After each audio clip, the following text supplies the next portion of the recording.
Welcome to my dear friends. आज जो हम शुरू करेंगे, लेकिन शुरू करने से पहले आपको ये बता दें, कल हमने वैद्युत क्षेत्र और वैद्युत द्विध्रुव के बारे में जानकारी करी थी। वैद्युत क्षेत्र क्या होता है कि किसी आवेशित वस्तु के चारों ओर का वह स्थान जहां तक कोई भी परीक्षण आवेश इस आवेश के वैद्युत बल का अनुभव करता है, उस स्थान को वैद्युत क्षेत्र कहते हैं। इसके बाद में द्विध्रुव की हमने बात करी थी।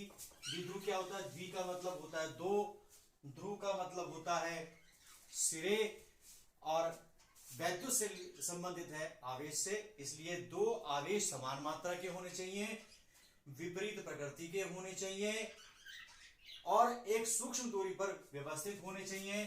तो क्या होगा? एक को माइनस क्यू लिया, एक को हमने प्लस क्यू लिया, इनके बीच की दूरी 2l ली। इस व्यवस्था को कहा गया वैद्युत द्विध्रुव।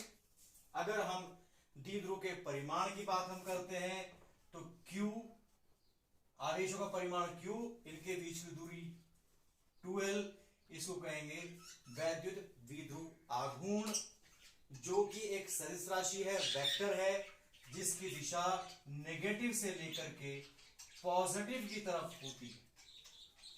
यह बात एक बार रिपीट कर दी है। जो बातें हमने कल आपको बताई थी उसके बारे में हमने आपको दोबारा जानकारी दी है।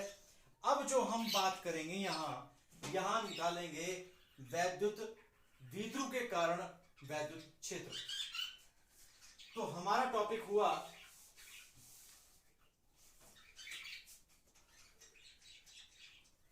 वैद्युत द्विध्रुव के कारण वैद्युत क्षेत्र। अब इस वैद्युत क्षेत्र को निकालने की हमारी दो अवस्थाएं होती हैं, दो स्थितियां होती हैं। पहली स्थिति का जो नाम है वो है अक्षीय स्थिति। अक्षीय स्थिति क्या चीज होती है? हमने लिया माइनस का क्यू, प्लस का क्यू, सेंटर पॉइंट O, दूरी बीच की 2l, A और B की हम जब बात करते हैं तो ये वैद्युत द्विध्रुव हो गया।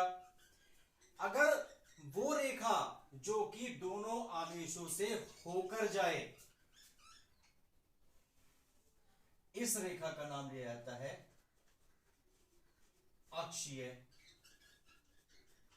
रेखा, और इसके ऊपर स्थित किसी बिंदु की स्थिति को, अक्षीय रेखा पर स्थित किसी बिंदु की स्थिति को अक्षीय स्थिति हम कहते हैं। दूसरी स्थिति की जो हम बात करते हैं, दूसरी की हम बात करेंगे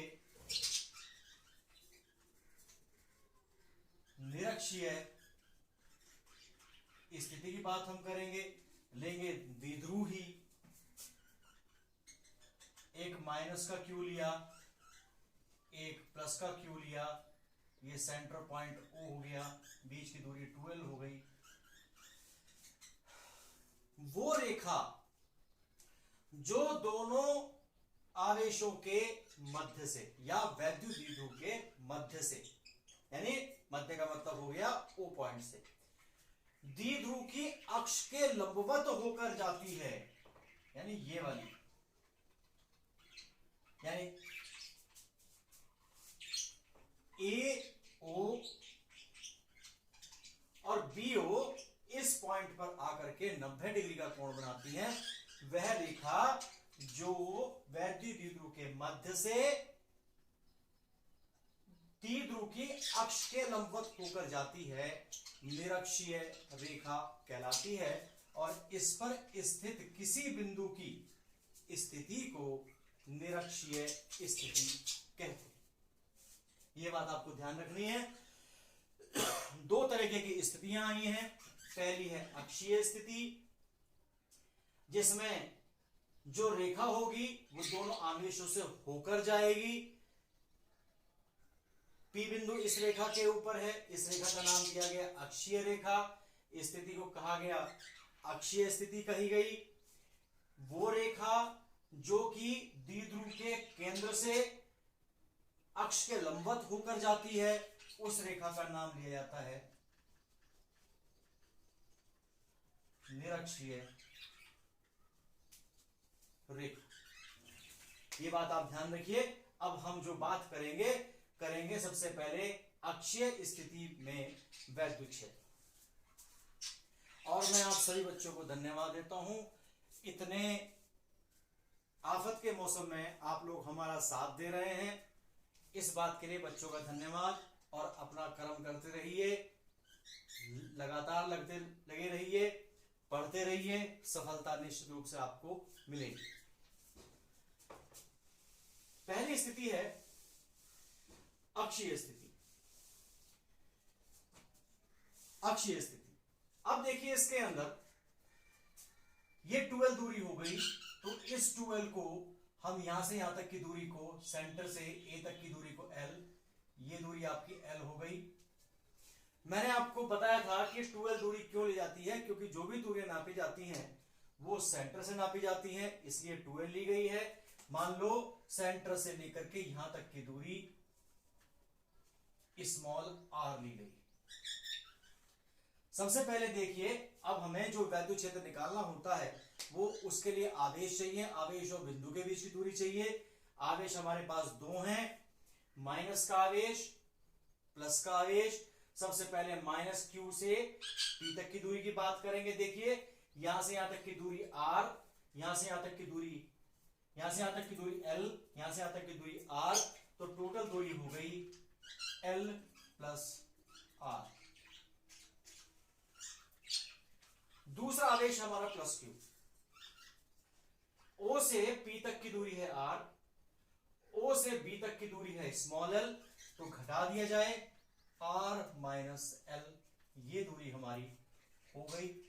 कहां से कहां तक की? प्लस q से लेकर के P तक की दूरी हो गई। वैद्युत क्षेत्र की हमने बात करी है, तो वैद्युत क्षेत्र एक वेक्टर राशि है, और वेक्टर राशि दिशात्मक होती है, दिशा वाला होता है। सबसे पहले देखिए माइनस q आवेश है।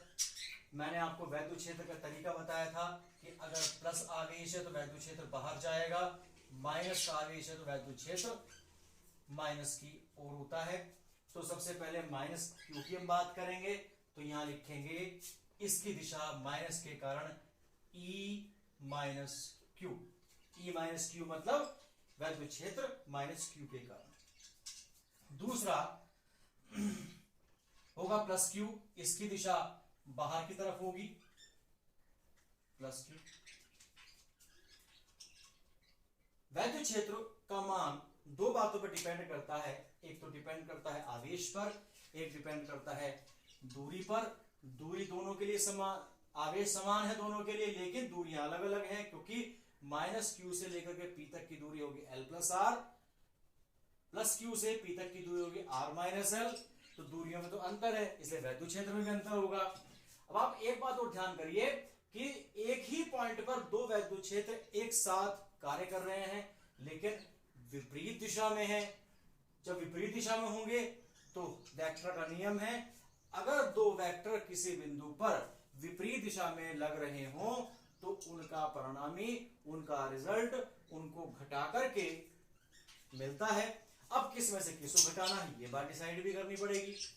बड़े में छोटा घटाना है कि बड़ा कौन सा, E माइनस क्यू बड़ा या E प्लस क्यू बड़ा, उसको हम यहां देखते हैं।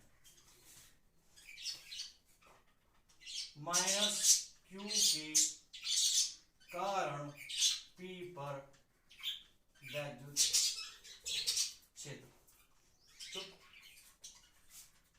E minus Q 1/4 pi epsilon 0 Q upon, परिमाण देना है माइनस क्यू से P तक की दूरी L प्लस R, या R प्लस L भी लिख सकते हैं आप इसे, R प्लस L का होल स्क्वायर, प्लस क्यू के कारण दूसरा हो गया E प्लस क्यू। देखिए आवेश का परिमाण उतना ही है, 1/4πε0 परिमाण लिया आवेश का, और इस प्लस क्यू से लेकर के पी तक की दूरी देखेंगे कितना होगा, r माइनस एल का होल स्क्वायर। सबसे पहली बात हम इसको डिसाइड कैसे करेंगे, देखो 1/4πε0 चेंज नहीं हो सकता, क्यू दोनों में समान है। अब यहां देखिए आप कि आप ये देखिए, आप मुझे ये बताइए कि L प्लस आर बड़ा है या R माइनस एल बड़ा है। निश्चित रूप से चूंकि R plus l greater than R minus l, square कर लो, R प्लस एल का whole square greater than R minus l का होल स्क्वायर।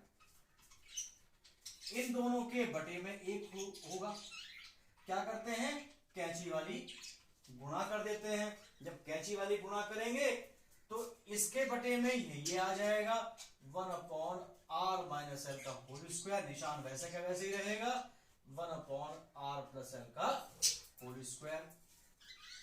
दूरियां आ गई।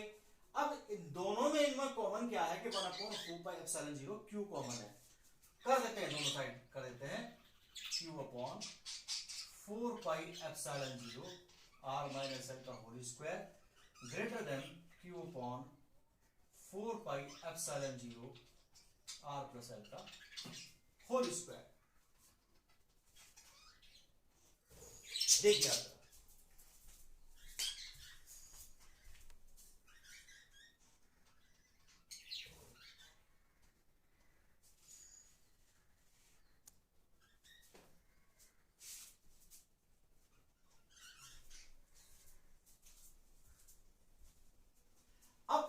डिसाइड हो गई कि ये मान तो है हमारा E प्लस क्यू का, ये मान है E माइनस क्यू का। तो क्या करें, इन मानों को यहां रख देते हैं।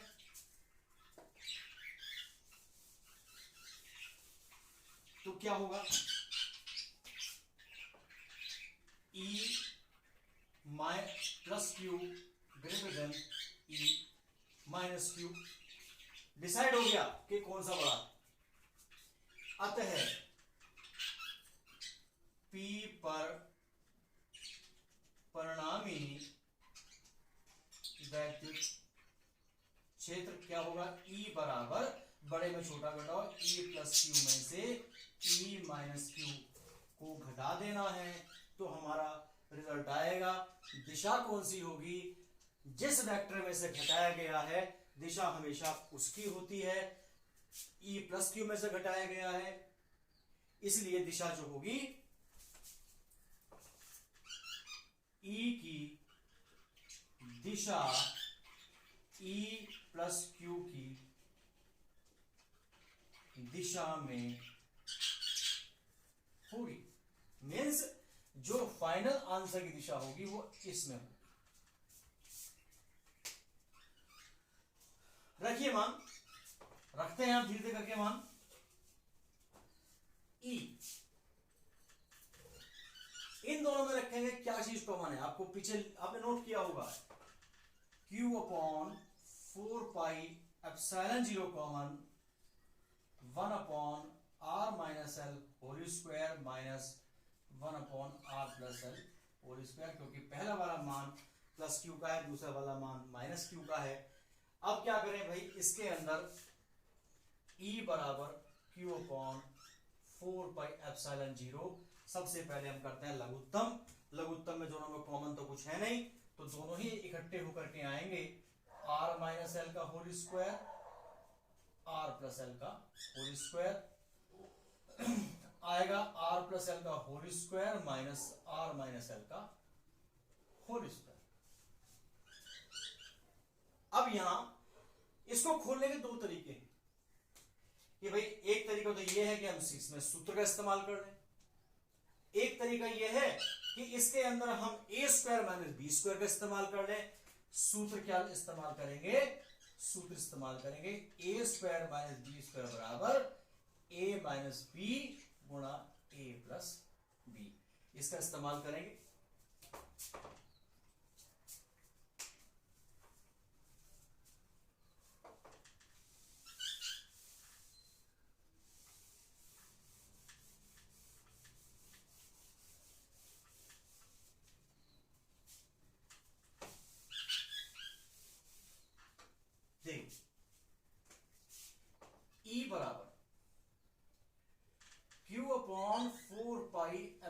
एप्सिलॉन 0।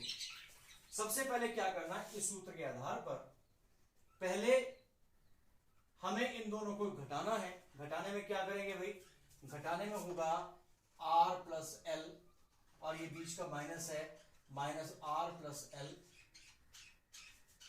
दूसरे ब्रैकेट के अंदर जोड़ा जाएगा r plus l plus r minus l upon, दोनों गुणा में है, r square minus l square का होल स्क्वायर। क्योंकि इस सूत्र के आधार पे देखिए दोनों पे एक तो वर्ग कॉमन है, स्क्वायर कॉमन है, एक तो a माइनस बी के बराबर हो गया, एक a प्लस बी के बराबर हो गया। इसको उल्टे सूत्र के रूप में लिखते हैं a square minus b square. देखो क्या घटा, क्या r से r कट गया, l से l कट गया, क्या बचा बेटा, q अपॉन 4 पाई एप्सिलॉन 0। एक तो बचा 2l, एक बचा 2r, r square minus l square का होल स्क्वायर। वैद्युत द्विध्रुव की हम बात कर रहे हैं, चूंकि P बराबर होता है Q इंटू 12। अब देखो आपको सूत्र में दिखाई देगा Q इंटू 12, Q यहाँ है, 12 यहाँ है, उसकी जगह P का इस्तेमाल करेंगे। इसलिए E बराबर P गुणा 2r upon 4 pi epsilon 0 r square minus l square का होल स्क्वायर। सूत्र अभी आया है, लेकिन आगे थोड़ा सा देखिए कि यदि r का मान बहुत बड़ा हो l से, तो r square minus l square लगभग बराबर r स्क्वायर के, क्योंकि l को शून्य माना जाता है। जो राशि बहुत ज्यादा छोटी होती है जोड़ने और घटाने में, उसको हम नगण्य मान के चलते हैं। गुणा में और भाग में छोटी राशि को 1 मान के चलते हैं। तो अब आप इसमें आगे देखिए, आगे रखते हैं इसमें E बराबर P गुणा 2r बटे 4 पाई एप्सिलॉन 0। देखो r square minus l square के स्थान पर रखा r स्क्वायर, होल स्क्वायर पहले से ही है, तो r की पावर 4 हो गई, और 4 पावर ऊपर है, 1 पावर नीचे है, 4 पावर नीचे है, 1 पावर ऊपर है, तो बचेगा 2p upon 4 pi epsilon 0 r cube. ये हमारा हुआ अक्षीय स्थिति में सूत्र, और इसकी दिशा होगी, दिशा E प्लस Q की दिशा में। इस तरीके से हमने इस सूत्र का निगमन किया। आप देखिए और नोट करिए।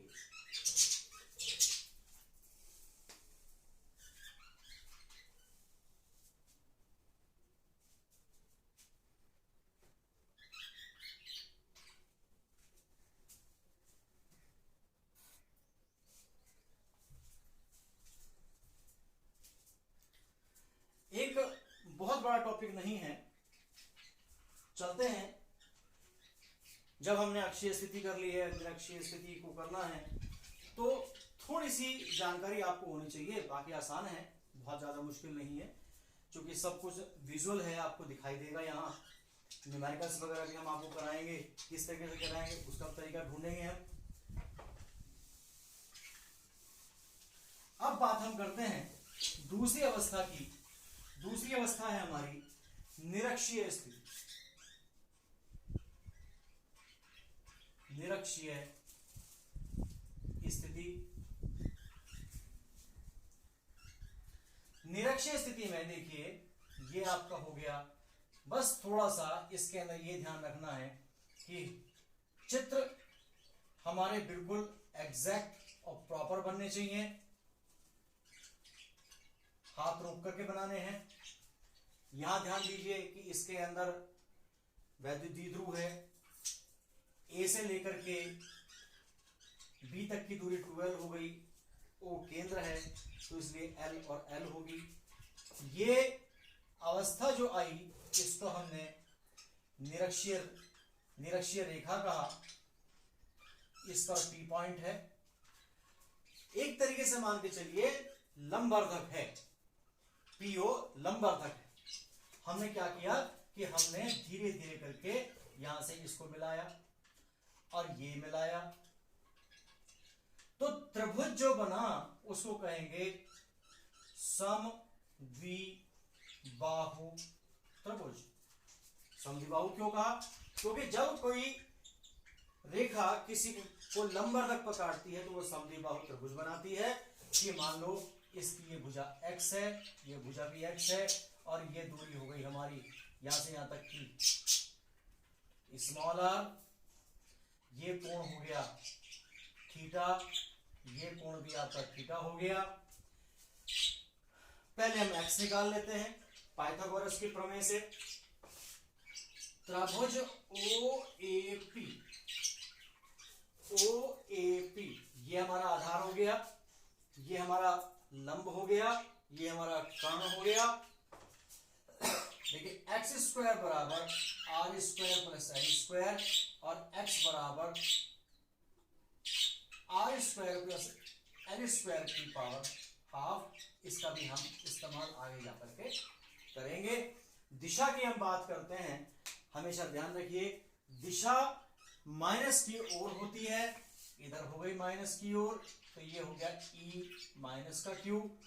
दूसरा है प्लस का, बाहर की तरफ हो गई e प्लस क्यू। अब यहां आप ध्यान देने की बात है, जो इंपॉर्टेंट बात है कि इस कंडीशन के अंदर दोनों आवेशों के परिमाण समान हैं और P से लेकर के B तक की, P से लेकर के A तक की दूरी समान है। इसलिए E माइनस क्यू और E प्लस क्यू के परिमाण समान होंगे, वैल्यू समान होंगी, लेकिन दिशाएं अलग अलग होंगी क्योंकि पॉइंट अलग है। और दिशाएं माइनस के लिए माइनस की ओर होता है, प्लस के लिए बाहर की तरफ होता है। इस कोण को हम कहते हैं बहिष्कोण। बहिष्कोण यानी बाहर का कोण। अंदर के कोण कौन कौन से हैं? दो थीटा है, क्योंकि त्रिभुज के तीन कोण होते हैं, एक ये हो गया, दो ये हो गया, तीन ये हो गया। तीनों कोणों का योग 180 डिग्री होता है। बहिष्कोण जो होता है, बहिष्कोण दोनों अंत है कोणों का योग। ये भी थीटा, ये भी थीटा, समद्विबाहु बना दे से थीटा होंगे, तो ये हो गया आपका 2 थीटा। वेक्टर की प्रॉपर्टी है कि जब दो वेक्टर किसी कोण पर हों और उनके परिमाण बराबर हों तो परिणामी हमेशा उनके मध्य से होकर जाता है। तो ये हो गया इसका मध्य। मध्य का मतलब हो गया ये भी आपका थीटा हो गया और ये भी आपका थीटा हो गया।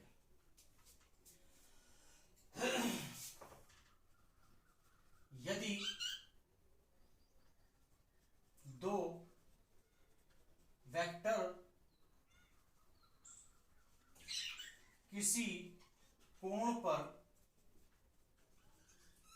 झुके हों तथा उनका परिमाण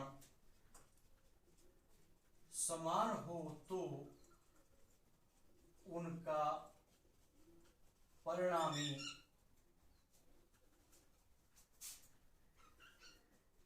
दोनों वेक्टरों के मध्य से होकर जाता है। ये हमारी प्रॉपर्टी है, ये बात आपको ध्यान रखनी है। तो अब हम मेन टॉपिक पे शुरू करते हैं। ज्यादा बड़ा नहीं है टॉपिक, नोट करिए आप इसको। देखिए, सबसे पहले परिमाण की जब हमने बात करी तो E प्लस क्यू और E माइनस क्यू परिमाण बराबर हुए 1/4πε0 क्यू अपॉन एक्स स्क्वायर की हमने बात कर ली। क्योंकि P से लेकर के A तक A पर आवेश है तो दूरी लेनी है x, B पर आवेश है दूरी x लेनी है।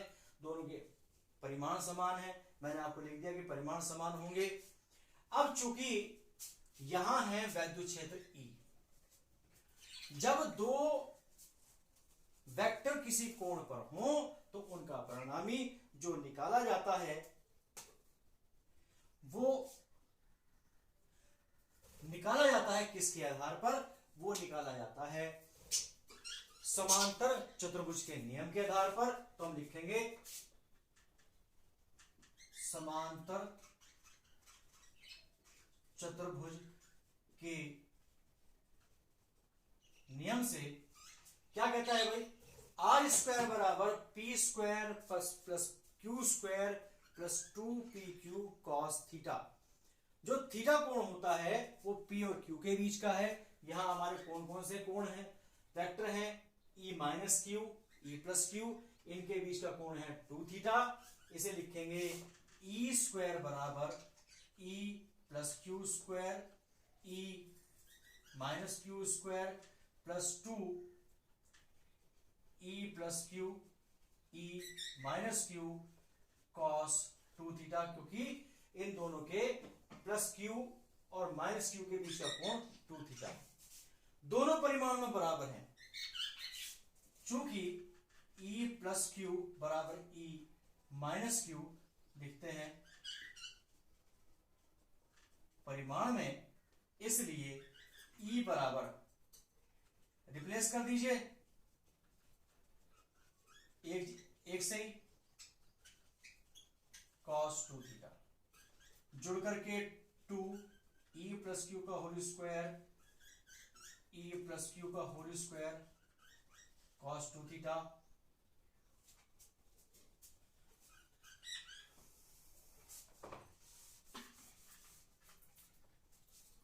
क्या कॉमन आया? एक तो 2 कॉमन आया, E प्लस क्यू का होल स्क्वायर कॉमन आया, E बराबर 2 E प्लस क्यू का स्क्वायर बचा 1 प्लस cos 2 थीटा। अब cos 2 थीटा के 3 फॉर्मूले होते हैं, कैंसिल करने वाला लगाना है हमें, 1 कैंसिल करने वाला, 2 E प्लस क्यू का whole square 1 plus 2 cos square theta minus 1। हमने दोनों को काट दिया। ये जो फॉर्मूला है, ये जो फॉर्मूला है, इतना हिस्सा ये इसका है, ध्यान रखिए। ये दोनों कट गए, 2 दूनी 4 E प्लस क्यू का whole square cos square theta, ये हमारा E स्क्वायर का मान आ गया, ये E स्क्वायर का मान है, गलती से लिखा गया। तो अब जब लेंगे इसमें तो E बराबर क्या होगा? 2 E plus Q cos theta, cos 2 theta. अब E प्लस क्यू की वैल्यू तो हमारे पास है, लेकिन cos थीटा की नहीं है।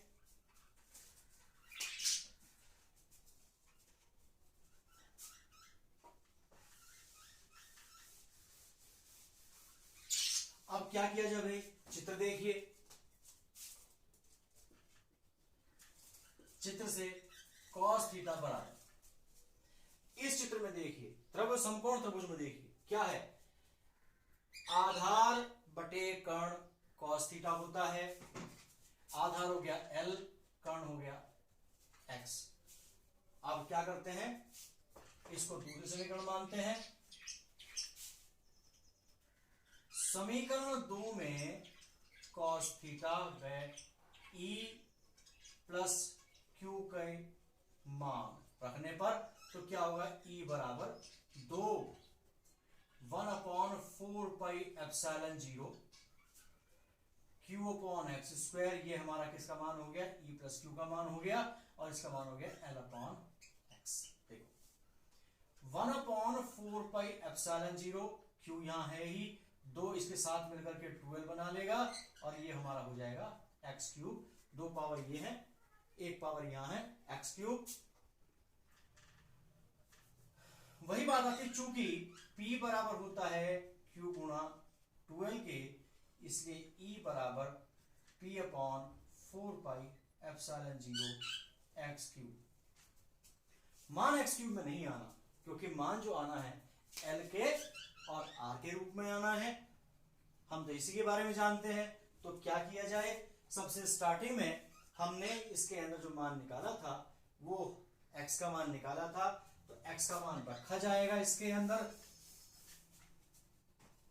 x का मान रखिए तो क्या होगा? E बराबर P upon 4πε0 R square plus L square. X का मान था R square plus L square की पावर हाफ, यहाँ 3 और है तो हो जाएगा 3/2। और लास्ट कंडीशन में देखते हैं कि यदि आर बहुत बड़ा हो एल से तो क्या करेंगे, r square plus L square को लगभग आर स्क्वायर मानेंगे क्योंकि एल को नगण्य मानते हैं। क्या बचेगा, ई बराबर पी अपॉन 4πε0 आर स्क्वायर की पावर 3/2। जब पावर की पावर में गुणा होती है तो 2 से 2 कटेगा तो बचेगा पी अपॉन 4πε0 आर। दिशा, दिशा की बात जो करेंगे, देखिए ई की दिशा किसकी तरफ है, -q की ओर है। दिशा -q की ओर व